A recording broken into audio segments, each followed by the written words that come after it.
Hello, everybody. John Henderson Pierre again with another review. This time, what else? The King of Beers, Budweiser.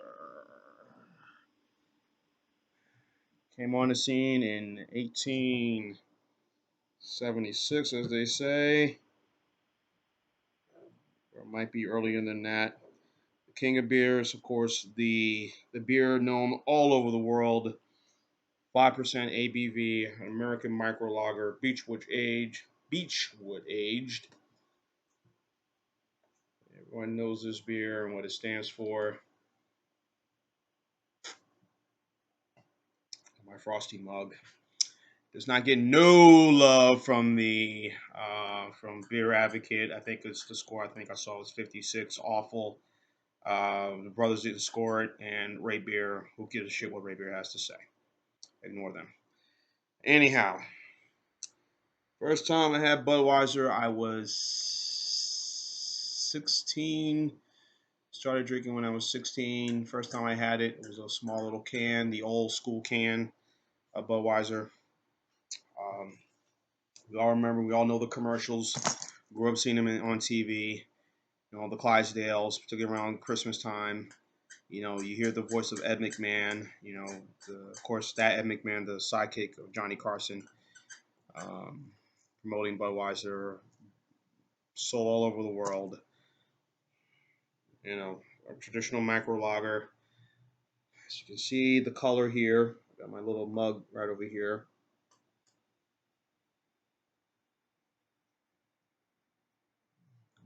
Traditional lager look to it.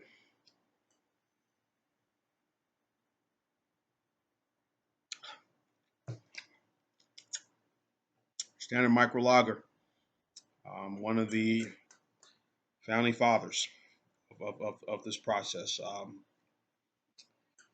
Uh, Brewed with our original all natural process of using choice hops, rice, and the best barley malts. These are one of the newer cans that have been out. The famous Budweiser beer. We know of no brand produced by any other brewery which costs so much to brew and age. Beechwood aging produces a taste and smoothness and drinkability you will find in no other beer at any price. And that's the case. Budweiser, I got this 25-ounce can here for about $1.95 at my local service station right down the street here.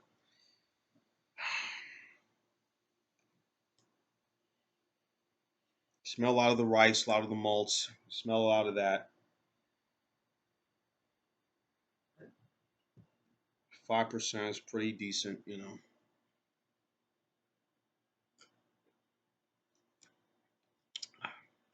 A good burger will go with this.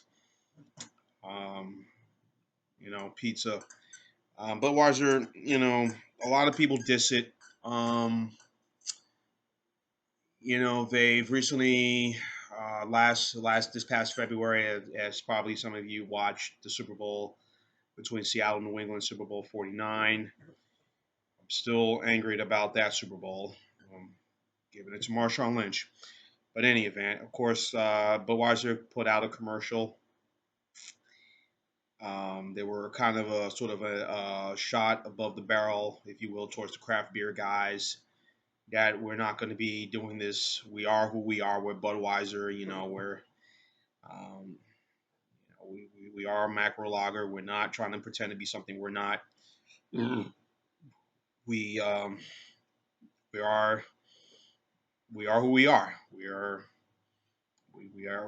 an American style lager beer known all over the world, um, from Jamaica to Haiti to Australia to China, Alaska, Great Britain, um, Africa. We're everywhere. We're Budweiser. And when they put that ad out, they were making fun of the craft beers. We're not going to be doing these flavored beers, peach beers. We are Budweiser, and it was a shack. It was a shot above to the craft beer guys, and the craft beer people took it immensely hard. They were immediately during the game. You went a lot of the posts you saw on Facebook or Twitter. Of course, Budweiser ran their commercial, and of course they put their commercial out even on Facebook. Ran it during the game, on on of course during the game, but also made ran it on Facebook and also Twitter. Of course, a lot of attacks, a lot of comments were talked about. It was probably the most talked about commercial ever for a Super Bowl ad. Budweiser's been known to do a lot of these ads. The best ad they did was the 9/11 ad, but this ad really had a lot of people talking. The craft beer people were very enraged. How dare Budweiser do that? We're craft beers, and they were all up in the frizz tizzy about it, and it was just incredible the response. And for me, my reaction was, Budweiser, you really don't need to do that. I mean, you know who you are. You really don't need to put any ads. Yes, they're going to be drinking the craft guys, but at the end of the day, they'll still come to you. You're still what, the third best-selling beer in America. Your little brother, Bud Light, is the best-selling beer in America. Um, your your sales are fine. I mean, I don't know why would you want to do this ad. I mean, what's the point? I mean, you're above that. You're Budweiser. You're Anheuser Busch, but they felt the need to run that commercial in, and then the response was just incredible from the craft beer community. I mean, they were like, Dare Budweiser, we don't give a hoot. We'll show you. And these statements and that statements, a lot of them were very explicit, and but Budweiser got people talking. And even recently they've been doing another promotion or ad is this Bud and Burgers thing I've been seeing a lot of. Yeah, I mean, you can have a Bud with a burger, pizza with Bud. And you can have chicken wings with Bud. You can have chicken wings with Miller Lite. You can have chicken wings with Sam Adams Boston Lager, whatever. So I don't know. It was a little petty for them to do it, but they got people talking. So I got nothing negative to say about this beer. I liked it a lot. I had this for July at my went to my brother-in-law's cookout, and I brought a 18 pack of Budweiser, and just said, let me just bring something. I really wanted to bring Milwaukee's best, but I think I've been laughed at, laughed out of the cookout if I did that. But any event, um, the style and the taste of it, from a 1 to 10, I'm giving this a 9. Um, they are who they are, and I've always had no negative feelings towards this beer. I've enjoyed it for a long time. Will continue to enjoy this beer.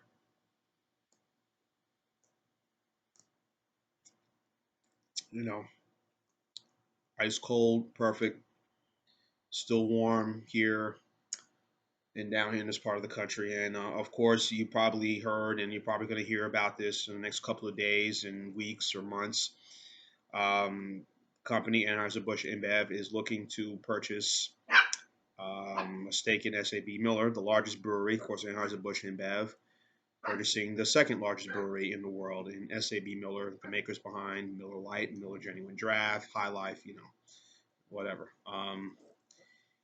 Which will dominate the beer world, pretty much. I mean, if the merger does go through, and again, there's just preliminary talks right now, but if this merger does happen, then this is would be huge for the for the brewery, huge for the beer industry.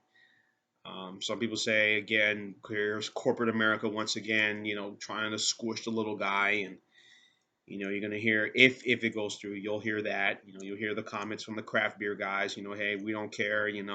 We'll keep doing making our products, and we're they'll come to us. We're not a corporate, we're not a foreign owned company. We're a global, we're American owned, and you're gonna hear that a lot, particularly from not only from the craft beer guys, but also from Jim Cook and his folks at Boston Beer Company, makers of Sam Adams, and the Yingling family, of course, makers of the Yingling traditional lager and all their other beers that they put out, being the America's oldest brewery. So you're gonna hear a lot of that. That our processes, we know where we care about our products, we care about how we do our things. We're never going to sell out to the man. So, but now basically this whole merger, as from what I read this afternoon, is um, trying to get into the African market and the market in Africa, which right now, from what I read, is they're doing a lot more home brewery, and SEB Miller has had one has a complete domination of that part of the country, that part of the world, and even here. Um, but they're looking to expand globally, and merging with Anheuser-Busch InBev will really make them a major player. I mean, they will dominate everything that is beer, not just with American Budweisers and whatnot, but Pilsner, Urquell, and a couple of others. Corona have a lot more say in it, and again, it will bring more pot shots from the consumers. Like well, the consumers care. Some will, I would say, maybe 10% of them. The majority won't give a shit. It's like whatever. I mean, I'm buying Bud. Let me get as long as they don't change the recipe.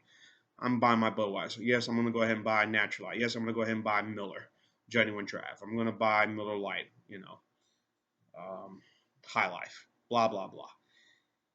They're not going to care one bit iota who owns what, as long as they still have their beer on the shelves and it's reasonably priced for them. That's all they care about. So, but more on that later, as once if this deal goes through. But overall, on this beer, nothing negative to say. Like I said, I give it a 9 for the style. I like it. I've always been a fan of the beer. I enjoy it. Nothing negative. So